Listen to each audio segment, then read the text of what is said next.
শুভ দুপুর বন্ধুরা, প্রতিদিনের মতো লাঞ্চ বানিয়ে চলে এসেছি।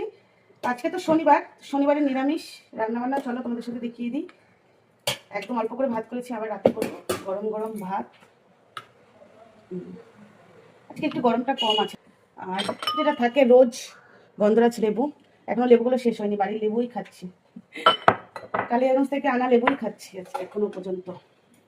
তার শাক, লাল শাক, এই যে কালো জিরা ফোড়ন দিয়ে করেছি, এটা রসুন ফোড়ন দিইনি। লাল শাক,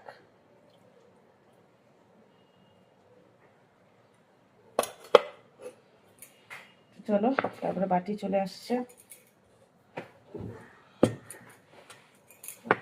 এই যে পনির আর আলু, ওই পনির আলু আর হলো একটু পটল দিয়েছি অল্প, দিয়ে একটা দেখো ঝোল করেছি। আর এই দেখো পনির, এই যে এরকম মানে দোকান থেকে কিনে নিয়ে এসেছি, এই যে এটা। আর এটা বাড়িতে ওই দিন দুধটা নষ্ট হয়ে গেছিলো, তাই পনিরের এই যে বড়া করে তারপরে আমি ঝোলে দিয়ে দিচ্ছি। 4-5টাই বড়া হয়েছে, বেশি হয়নি বড়া। এই যে নিরামিষের দিন না কি করব না করব মানে ভেবেই পাই না কি রান্না করব না না করব। আবার তোমরা অনেকে আমার কমেন্ট করো, আমার লাঞ্চ মেনু দেখে তোমরা অনেক রান্নার আইডিয়া পাও, কিন্তু আমি নিজেই রান্না করার সময় বুঝতে পারি না কি করব না করব।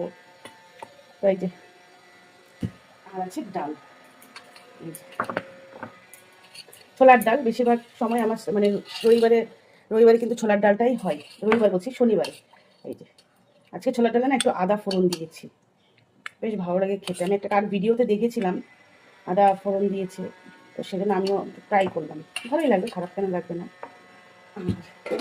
আর আম, আর আছে মিষ্টি, এই যে মিষ্টি।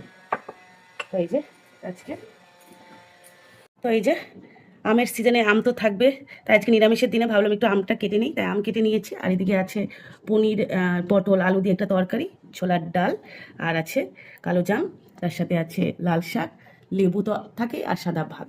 তো এই যে এটা হলো আজকে শনিবারের লাঞ্চের মেনু। কেমন হয়েছে কমেন্ট করে কিন্তু অবশ্যই জানাবে। ভালো লাগলে লাইক কমেন্ট অ্যান্ড শেয়ার করে পাশে থাকবে। চলো টাটা।